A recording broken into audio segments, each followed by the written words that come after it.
I can probably guess why you're not strength training right now. You don't know what to do, you're intimidated by the strength training equipment, or you're intimidated by the people in the weight room who do actually know what they're doing. And look, I get it.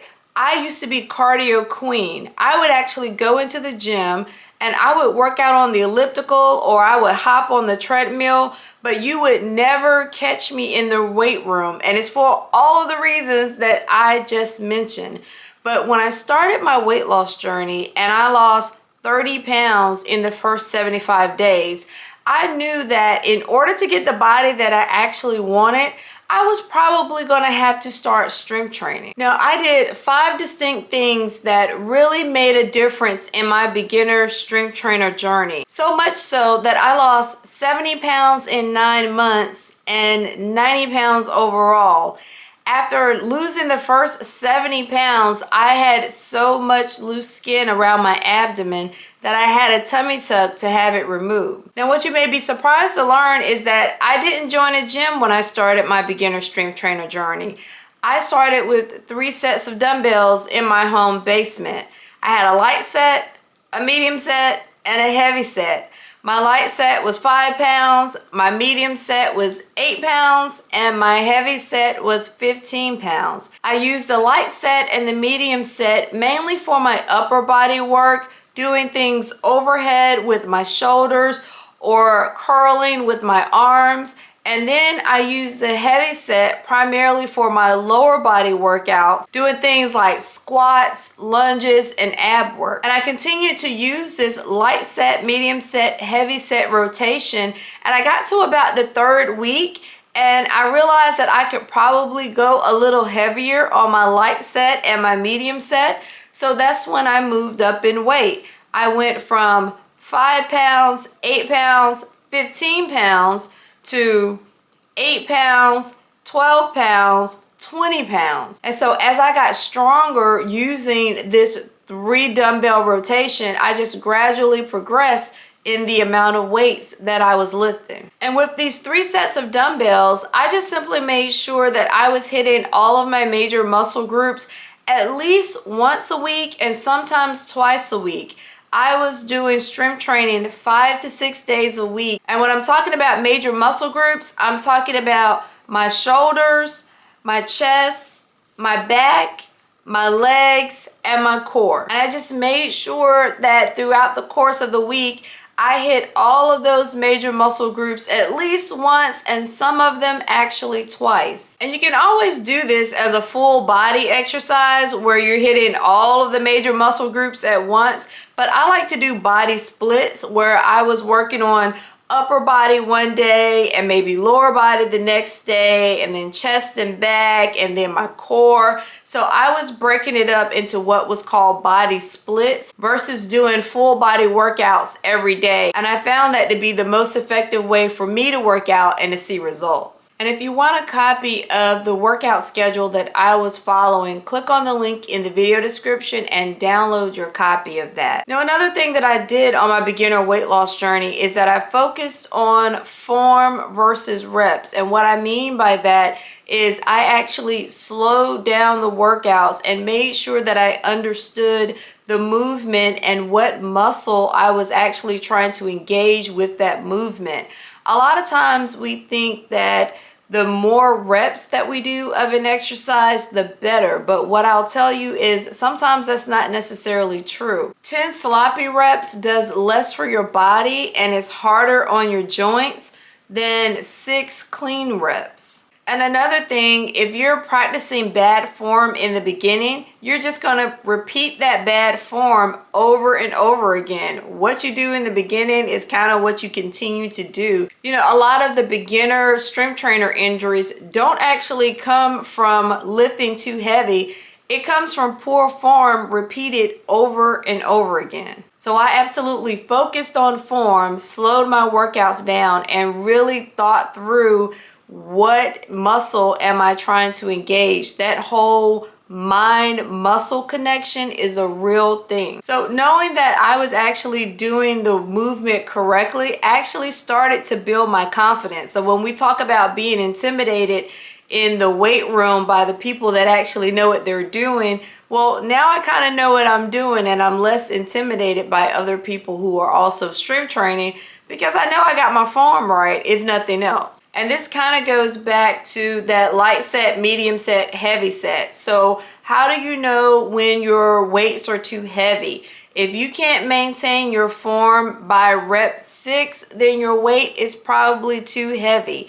If you are still maintaining your form by rep 12, then your weight is probably too light. So keep that in mind as you're working out and you're starting to think to yourself, is it time for me to move up in weights? Now, one of the things that was an absolute game changer for me when it came to my beginner strength trainer journey, but I actually didn't discover this and start doing it till later on in that strength training journey, was wearing flat bottom shoes. Now, I'm a runner. I have a gazillion pair of running shoes because I'm an endurance runner and I go through a lot of running shoes. I was using my same running shoes to lift weights. And I came across an account on social media one day and the young lady was talking about the difference it makes when you wear flat bottom shoes to strength train. So I thought, okay, let me go get a pair of flat bottom shoes to see what she's talking about. And oh my gosh, it was such a difference, the power and the strength that I felt when I was doing my workouts in those flat bottom shoes. Just doing things like squats and lunges, for instance. I could feel so much more power in my legs because I was wearing those flat bottom shoes. Running shoes have a cushioned sole. They're meant to be springy, and that is great when you're running. That is what you need for running. But when you're trying to do things like lifting heavy weights, you need stability in your lower body. You need stability in your core. And a flat bottom sole keeps your foot in full contact with the ground, and that gives you more stability, more balance, and more power for exercises like squats and deadlifts. Flat bottom soles also help to support your ankles so that you're not fighting for stability in your ankles when you're doing those lower body movements. Now, I lift in Adidas women drop set 3s. And I bought one pair after listening to this lady on social media talk about it. And I did my first workout in these Adidas. And when I tell you that I could immediately tell the difference, and I went back and I ordered 3 more pairs. So now I have a total of 4 pair of flat bottom Adidas shoes to lift in. But you don't need any special type of shoes to lift in as long as they have a flat sole. A pair of canvas sneakers, a pair of Converse. Some people will tell you that even lifting barefoot is better than lifting in running shoes. Now, I will always recommend that you lift in shoes, but just keep this in mind. Your feet are your foundation. You want your feet to be as stable as possible when you're lifting weights. If your feet are wobbly, then everything above it is compromised. You want a firm foundation, feet flat on the floor. Now, I know we're talking about strength training, and I mentioned that I used to be on the extreme end of doing nothing but cardio, and then I kind of moved over into strength training. But I'll tell you that I didn't cut cardio completely out of my routine. In fact, cardio should be a part of your weekly workout routine. I still do cardio 3 to 4 times a week. My cardio of choice is running. I'm an endurance runner. I train for road races. So that is the cardio that I do. But cardio is good for heart health. You need a strong, healthy heart muscle, and that is what cardio is good for. Cardio also helps you with that calorie deficit that you need in order to burn fat. Now, cardio helps you to burn calories while you're in the activity, and that is great.